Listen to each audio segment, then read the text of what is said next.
নমস্কার, কেমন আছেন? আশা করছি ভালো আছেন। আমিও ভালো আছি। আর আশা করছি আপনারাও ভালো আছেন। এখন থেকে আমি ব্লগটা শুরু করছি, 9টা বাজে। এখন থেকে কাজগুলো আরম্ভ করব। এখন বাসি কাজ, বাসন মাজবো, ওই রান্নাঘরটা পরিষ্কার করব, টিফিন বানাবো, অনেক কাজ আছে। দেখতে থাকুন, আর ভালো লাগলে আপনারা একটা সাবস্ক্রাইব করে দেবেন, এইটাই আমার অনুরোধ রইল। আর দেখছেন কিন্তু সাবস্ক্রাইব দেখছেনও না, আমার ভিউ আসছে না, আপনারা দেখুন, এইটাই আমার অনুরোধ রইল। ইউটিউবে একটু জায়গা করতে পারি আপনারা দেখলে, এইটাই আমার অনুরোধ রইল। আপনারা ব্লগটা পুরোপুরি দেখুন আর কমেন্ট করে জানান যে ভালো লাগছে না লাগছে। এবার দেখতে থাকুন। এই যে সকালে চলে আসলাম, গ্যাসটা পরিষ্কার করে নেবো, বাসি গ্যাসটা মুছে নেবো। মেয়েটাকে তো রান্না করে দিয়ে দিয়েছি, ও খেয়ে বেরিয়ে গেছে। এবার এই বাসনগুলো মাজবো।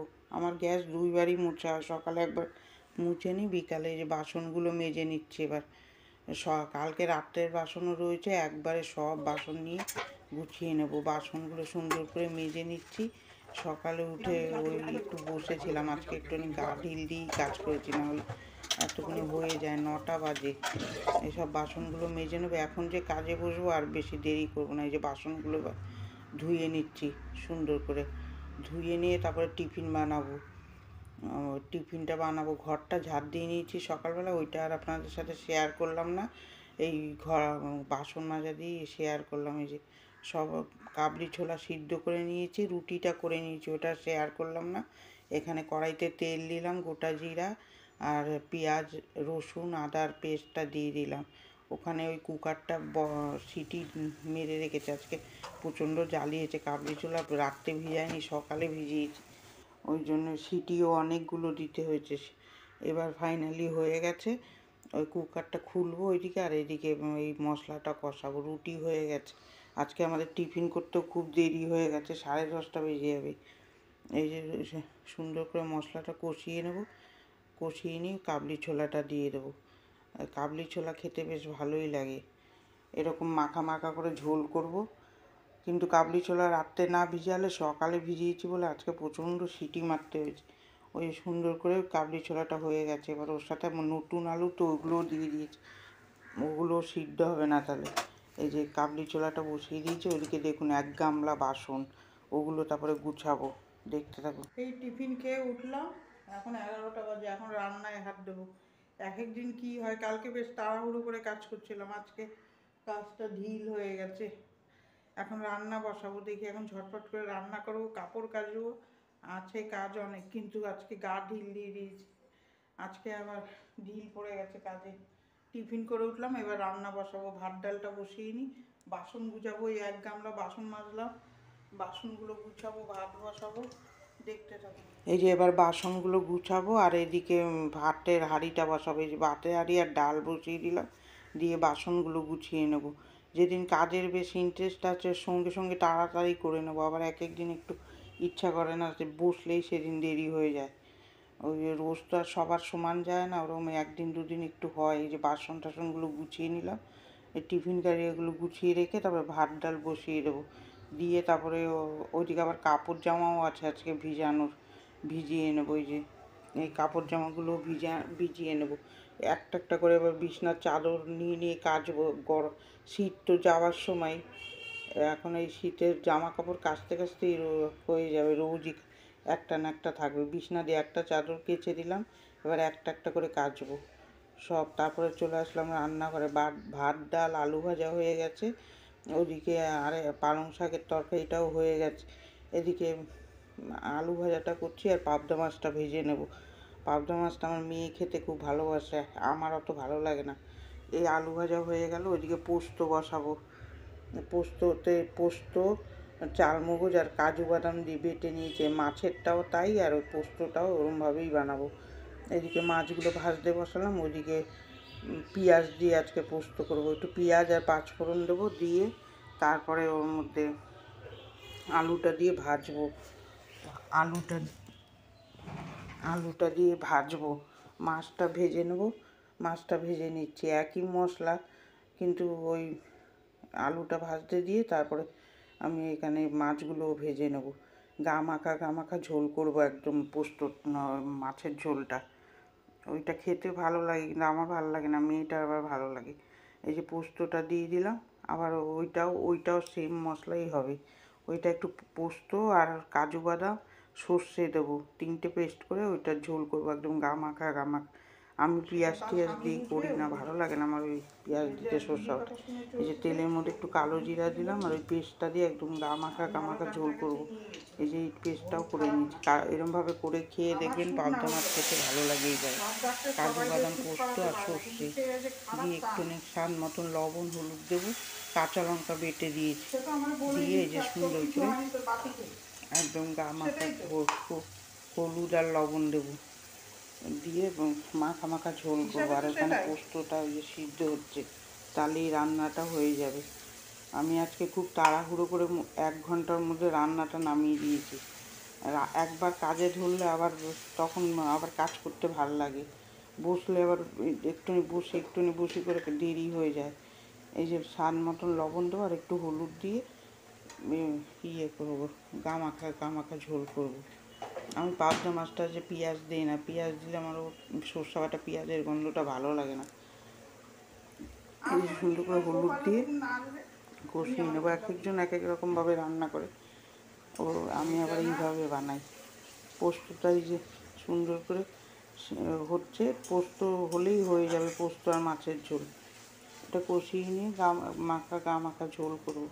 তারপরে চলে যাবো কাপড় কাচতে। কাপড় রয়েছে 1 গামলা, ওইটা আর আপনাদের সাথে শেয়ার করবো না। বড় ঘর ছোট ঘরটাও মোছা শেয়ার করবো না, এগুলো শেয়ার করতে গেলে অনেকটা দেরি হয়ে যায়। যে এই যেগুলো বেশি আবার কষানো যাবে না, বেশি কষালে সর্ষাটা টিটা হয়ে যাবে, টিটকুটে ভাব চলে আসবে। তবে এইটা দিয়ে জল দিয়ে রান্নাটা পুরো কমপ্লিট করেই আবার তারপরে চলে যাবো অন্য কাজে। যে দেখতে থাকুন। এই যে রান্না কমপ্লিট হয়ে গেল, দেখুন 1 ঘন্টার মধ্যে রান্না করে ফেললাম। যদি ইচ্ছা করি আমি তাড়াতাড়ি করে ফেলতে পারি, কিন্তু কদিন ধরে আমার আজকে একটু ঢিল দিয়ে দিয়েছি শরীরে, ওই জন্যই এত দেরি হয়েছে। এবার দেখতে থাকুন। ওই যে কাপড় ভিজিয়েছি, কাপড় কাচবো, বাসন আছে বাসন মাজবো, অনেক কাজ আছে এখনো, দেখতে থাকুন। রান্না হয়ে গেছে, এই যে মাছের ঝোলটা হয়ে গেছে, মাছটা দিয়ে দেবো। ওইদিকে পোস্তও হয়ে গেছে, পোস্তও নামিয়ে দেবো।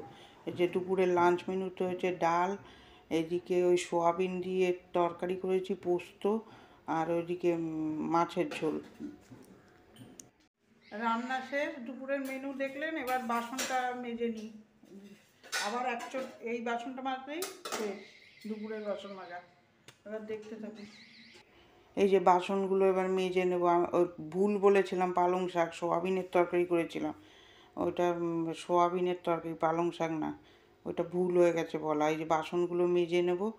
কালকে করেছিলাম পালং শাক, ওই জন্য আমি বলে ফেলেছি পালং শাক, ওই জন্য সোয়াবিনের তরকারি করেছিলাম। ওই যে এই বাসনগুলো এবার সুন্দর করে মেজে নেব।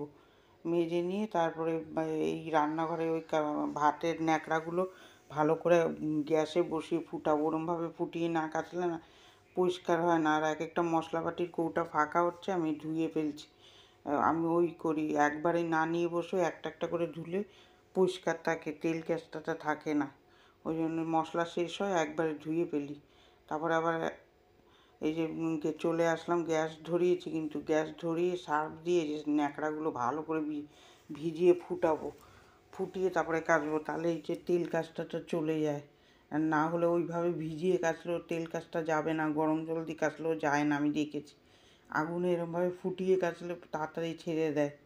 আর আমাদের তো রান্নার কাজ, ওই রান্নার কাজে প্রচণ্ড দামের তেল হয়, ওই জন্যেই আমার এত দেরি হয় কাজ করতে, নাহলে তো হয়ে যায়, প্রচণ্ড তেল হয়। এগুলো ফুটাবো বসিয়ে আগুনে, তারপরে ওইগুলো গরম অবস্থায় কেচে নেবো। গরম অবস্থায় না কাচলে তেলটা ছাড়বে না। কাপড় জামা কাচা হয়ে গেছে, ওইটা আর আপনাদের সাথে শেয়ার করিনি। এই যে এইগুলো সুন্দর করে কেচে, এই দেখুন কী সুন্দর পরিষ্কার হয়েছে। এরকমভাবে কেচে নিলে ভালো পরিষ্কার হয়। এই যে রান্নাঘরটাও পরিষ্কার করে নিলাম, এই দেখুন সব পরিষ্কার হয়ে গেছে। ঘর দুয়ার সব পরিষ্কার হয়ে গেছে। এই ঘরটাও পরিষ্কার, এই ঘরটাও পরিষ্কার। তারপরে এই যে জামা কাপড় মেলতে চলে আসলাম। রোববার তো সরস্বতী পূজা, আমি তো আর সরস্বতী পূজা এবার আর করবো না। এখন মেয়ের পড়াশোনাও শেষ, এমনি ফটোতে পুজো দেবো, এমনি আর সেরকমভাবে আর করবো না সরস্বতী পূজা। এই যে সুন্দর করে মেলে নেবো জামা কাপড়গুলো। এই রোববারে সরস্বতী পুজো হবে, এই পুকুর পাড়েই হবে, বেশ আনন্দই লাগে এখানে। ওই তিন ধরে সুন্দর সরস্বতী পূজাগুলো হবে, আনন্দও লাগবে বেশ। আপনাদের কাঁধে কাঁধে ঘরে সরস্বতী পূজা হবে কমেন্ট করবেন। এবার আমি আর করবো না, সরস্বতী পূজা করতাম কিন্তু এখন এইবার আর করবো না, এমনি একটা ফটো লাগিয়ে পুজো দেবো। এই জামা কাপড়গুলো মেলে দিলে আজকের মতন এন্ড হবে কাজের। আবার কালকে এগুলো গুছাবে, এগুলো তো শুকাবে না, ওয়েদার খুব খারাপ, একদম মেঘ হয়ে পড়ে থাকছে, এর জন্য মানুষের শরীর খারাপও হচ্ছে। ওই এত মেঘ হয়ে থাকছে, সকাল হলে মন মেজাজও ভালো লাগে না, পুরো কুয়াশাতে ভর্তি হয়ে থাকছে। এই পুরো ভালো লাগছে না বলেই বসে থাকছি, মনে হয় ওয়েদারটাই কীরকম হচ্ছে, রোদ্দুর উঠছে না। এগুলো শুকাবে সেই কালকে, রোদ্দুর ওঠে যদি তাহলে শুকাবে, নাহলে দুদিন বসে শুকাবে। আমি কম্পোর্ট দিয়ে কাচি ওই জন্যে, নাহলে গন্ধ হয়ে যাবে। ওই কেচে কুচে এই যে মেলে দিলাম, এবার আপনাদের সামনে আসছে। ওই জামা কাপড় মেলা দিয়ে আমি ভিডিওটা এন্ড করে দিলাম, যেটুকু পেরেছি সেটুকু আপনাদের সাথে শেয়ার করলাম। কার কার ভালো লাগলো ভিডিওটা কমেন্ট করে জানাবেন, ভালো লাগলো নাকি কমেন্টের মাধ্যমে জানাবেন। আর প্লিজ সাবস্ক্রাইব করে দেবেন, আর একটা লাইক দিয়ে দেবেন। আর সুস্থ থাকবেন, ভালো থাকবেন। আগামীকাল আর একটা ভিডিওর সাথে দেখা হবে। টাটা।